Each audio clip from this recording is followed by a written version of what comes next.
El asesinato del séptimo periodista en lo que va del año 2022 en México vuelve a poner en el foco la efectividad del programa de protección a los comunicadores en México, considerado uno de los países más letales del mundo para ejercer el periodismo. El Comité para la Protección de los Periodistas en México lleva desde 1992 un conteo global de los ataques a la prensa y en México registra 138 asesinatos. Artículo 19, una organización defensora de la libertad de expresión con actuación en México y otros países de la región, registra cifras más altas. Son 145 periodistas asesinados en relación con su labor desde el año 2000. El mecanismo de protección para personas defensoras de derechos humanos y periodistas existe desde 2012 en el país a nivel federal y en 6 estados. Según datos de la Secretaría de Gobernación, a abril de 2021, el mecanismo acoge a 1,012 personas, de las cuales 681 son periodistas. El mecanismo de protección para personas defensoras de derechos humanos fue creado a raíz de una ley que reconoce el derecho de proteger a estas personas y tiene una junta de gobierno en la que participan la Secretaría de Gobernación, Relaciones Exteriores, la Fiscalía General y la CNDH. Cuando un periodista enfrenta algún riesgo a causa de su trabajo, puede solicitar la protección del mecanismo. Existen 2 tipos de procedimientos, uno ordinario y el otro extraordinario. Para que se pueda otorgar el ordinario es necesario presentar una solicitud de incorporación. El criterio para determinar qué se requiere de un proceso extraordinario es que exista una declaración expresa de que la vida e integridad física del periodista está en peligro inminente. La unidad de recepción de casos y reacción rápida recibe la solicitud y define si se trata de un procedimiento extraordinario o no. Si es así, la unidad emite medidas a partir de una evaluación que determina si se toman medidas de prevención, de protección o urgentes de protección. ¿Qué está fallando? La figura de la protección a los periodistas está rebasada por la violencia que sufren. Entre la falta de recursos y la falta de capacitación de quienes evalúan el riesgo que corren los reporteros, muchos profesionales se ven obligados a refugiarse lejos de sus hogares y, lo que es peor, a silenciar su trabajo, justamente que es lo que los agresores están buscando. La violencia contra la prensa no va a concluir si son los periodistas los que tienen que recurrir a un refugio o a esconderse. Ha señalado Pedro Cárdenas, quien es coordinador de documentación y seguimiento de casos de protección de Artículo 19 para México y Centroamérica. Además, las demoras para que la protección se haga efectiva se puede extender hasta meses, según esta misma organización. Esos mecanismos de protección casi siempre funcionan de tal manera que un periodista recibe una agresión, notifica al mecanismo, el mecanismo contacta, piden algunos papeles para verificar su identidad, hay un proceso de incorporación, se van agendando medidas, pero ese proceso, aunque la normatividad dice que debería de tomar poco tiempo, en realidad se puede extender por meses. Se advierte que gran parte del problema también son los altos niveles de impunidad. No hay mecanismo de protección que pueda solo contra la violencia si ésta no se investiga. Otra falla también tiene que ver con la falta de coordinación a nivel federal y estatal. En México, desde el año 2012, este mecanismo de protección para periodistas y defensores de derechos humanos fue creado debido a presiones por parte de la sociedad civil y en su momento fue saludado como un gran avance en ese momento. Colombia fue el primer país en América Latina que lo implementó, seguido por México, por Guatemala, Honduras, Brasil y Perú. Sin embargo, aunque el mecanismo ha salvado vidas, este está rebasado y sin presupuesto suficiente.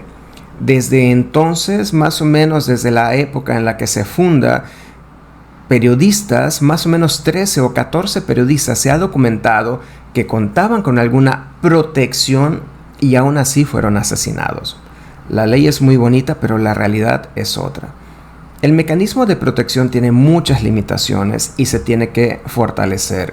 Esto lo ha indicado en su momento Reporteros Sin Fronteras. Si se recibe una amenaza y se contacta al mecanismo, se tiene que establecer en un máximo de 12 horas alguna medida inmediata, que suele ser un botón de pánico o rondas de policías locales. Sin embargo, si se vive en un municipio lejano y en contexto de mucha violencia, también puede ser que se decida que te saquen de allá o que te den un guardaespaldas, pero en general las medidas tardan de 15 a 20 días o hasta medio año en el caso de concederte algún refugio o un guardaespaldas. La lentitud se debe también a un desajuste entre la demanda y el personal. Actualmente hay 1.500 personas con alguna medida de protección, entre ellos 500 periodistas o más. Los pedidos han aumentado un 60% desde el año 2019 a la fecha, pero el mecanismo tiene el mismo personal con casi los mismos recursos. Otro problema que se ha detectado es que la Comisión Ejecutiva de Atención a Víctimas, o CAV, en el año 2022 operará con un déficit presupuestal de más de 1.600 millones de pesos. Originalmente se habían solicitado 2.575 millones para este año. Sin embargo, la Cámara de Diputados terminó aprobando solamente 958 millones de pesos, es decir, un recorte de casi el 63% respecto a lo que había planteado la propia comisión para su correcto funcionamiento. Ese déficit presupuestal se suma a múltiples dificultades que ha venido acumulando la comisión, desde la ausencia de una persona que la encabece por más de año y medio, hasta la acumulación de juicios de amparo en su contra por no cumplir con resoluciones o pagos de reparaciones, la falta de personal en diversas áreas clave, entre otros. Entre los problemas que ha habido, no solamente es que no se le ha otorgado recursos, sino también la eliminación del fideicomiso del Fondo de Atención a Víctimas. Otro problema es la necesidad que tiene esta comisión de cubrir montos de reparaciones de daño que unilateralmente ha venido fijando la Suprema Corte de Justicia de la Nación, como es el caso de la guardería ABC o el caso de la llamada guerra sucia.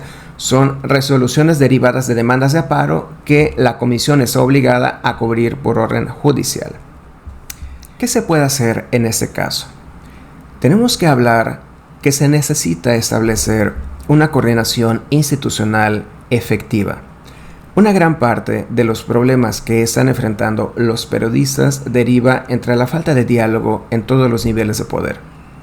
En segundo, una falta de recursos económicos adecuada para poder atender y satisfacer, ya sea la atención de la persona, del periodista, porque éste ha sido lastimado o violentado, por una indemnización para poderle pagar un hospital, así como el poder pagar a personas que trabajen en comisiones, por ejemplo, como es la Comisión de Atención a Víctimas o CAV. Otra situación también está en la carencia de un Estado de Derecho efectivo. Hay grandes zonas del país en las cuales la justicia no se puede ejercer en forma efectiva. Y estamos hablando de grandes zonas del país en las cuales las voces de los periodistas se han callado o acallado, toda vez que la que predomina es la de otros grupos fácticos que detentan el poder y han sustituido al Estado en grandes partes del país. Sin embargo, esas medidas de protección aún son necesarias para implementar, no importa cuántas leyes haya si estas no se cumplen en forma efectiva. Pero esto lo dejamos como una opinión a juicio.